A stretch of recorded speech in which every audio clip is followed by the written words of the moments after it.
स्वागत है आप सभी का हमारी इस बेहद खास पेशकश में, जहां पर आज मेरे साथ खास मेहमान है Jinesh Kupani, head of equities Axis mutual fund. Jinesh, स्वागत है आपका। पहला सवाल बाजार की दशा और दिशा से जुड़ा हुआ ही होगा, जहां पर समझना जरूरी होगा कि जो मोमेंटम दिखाई दे रहा है बाजार में, क्या वो आने वाली कुछ तिमाहियों में भी बरकरार रह सकता है? आप कैसे भाप रहे हैं, क्या पढ़ रहे हैं? देखिए, अगर आप मैक्रो इकोनॉमी देखिए और इंडिया को आप ग्लोबल इकोनॉमी से कंपेयर कीजिए, तो इंडिया काफ़ी हद तक अच्छे पोजीशन में है। आपकी करंट अकाउंट डेफिसिट आपके फेवर में है, इट इज़ रिड्यूसिंग। ऑयल जो सबसे बड़ा इम्पोर्टेंट कंपोनेंट है to decide the fiscal deficit side, I think वो भी अपने काफ़ी फेवर में है। बिलो $100 हमने ऑलरेडी कहा है कि below $100 India is in good state if oil remains below $100. अगर आप FII फ्लो भी देखिए, धीरे धीरे you are witnessing flows coming back. Last 2 साल से FII had taken out $45 billion from the market.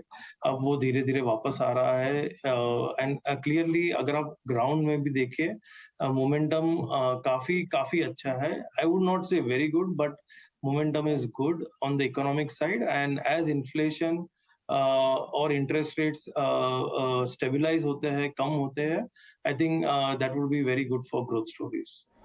तो अब जो बातें आपने कही वो मेरे ख्याल से मूड को अच्छा रखने वाली ही बातें हैं, लेकिन अब सवाल यहाँ पर ये आता है कि मूड को ख़राब करने वाली कौन कौन से ट्रिगर्स रह सकते हैं?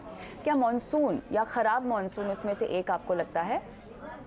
आई थिंक बहुत डिफिकल्ट है वेदर गॉड्स को प्रेडिक्ट करना। I think normal monsoon या even slightly below monsoon is okay, क्योंकि we have a large part of areas which are irrigated.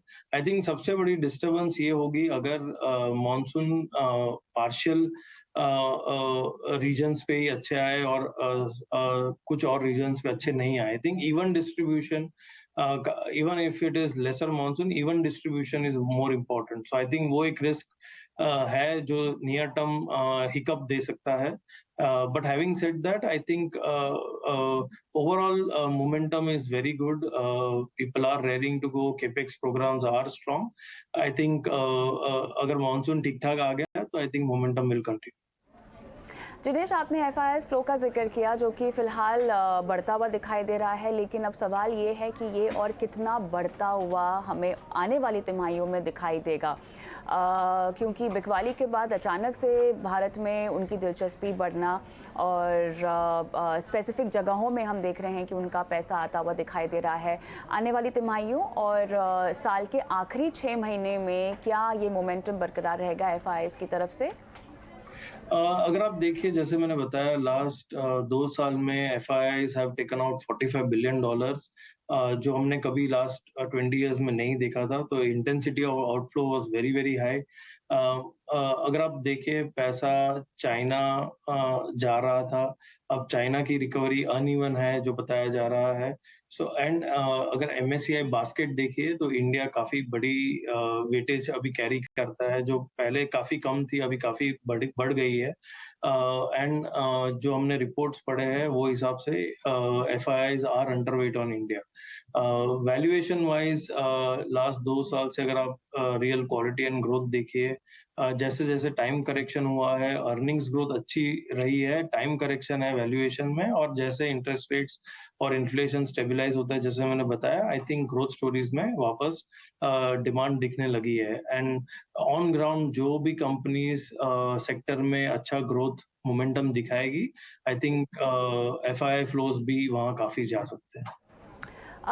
Jinesh, तिमाही नतीजे आते हुए जो हम देख रहे हैं वो एक तरह का मिक्स्ड बैग है। अब इससे किस तरह के संकेत मिल रहे हैं?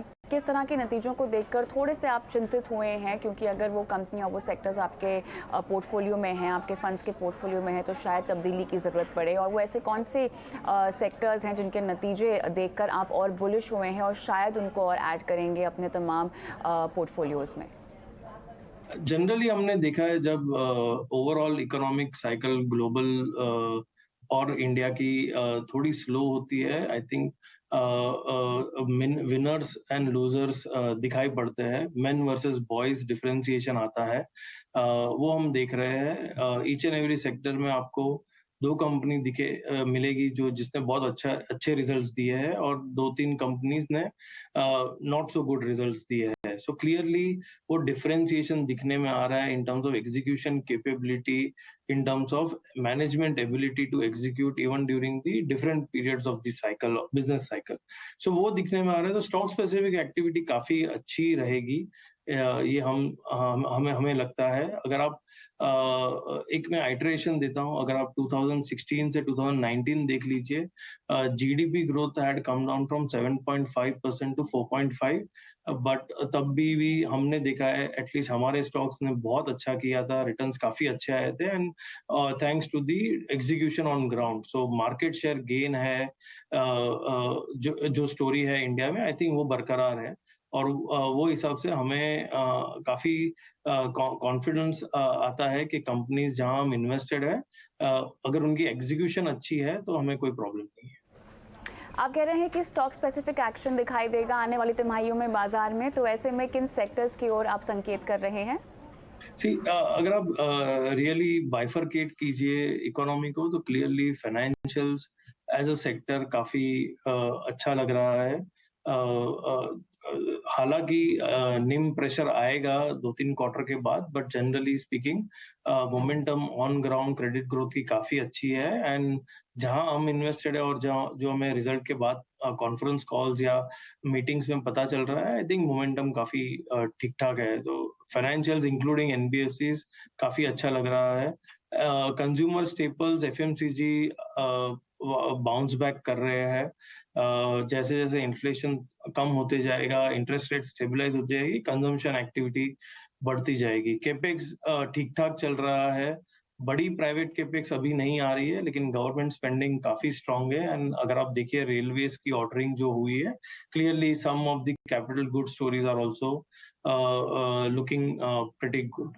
सो आई थिंक जैसे मैंने बताया, हर सेक्टर में अपॉर्चुनिटी आ रही है, और हमें वो विनर्स को ढूंढना है। तो बहुत काफी स्ट्रॉन्ग स्पेसिफिक एक्टिविटी चल रही है। Hospitality sector, hospital sectors all are doing very well. चलिए, इसी के साथ इस चर्चा को यहीं समेटते हैं। जिनेश, बहुत बहुत धन्यवाद समय निकालने के लिए, दर्शकों का मार्गदर्शन करने के लिए। Thank you, pleasure.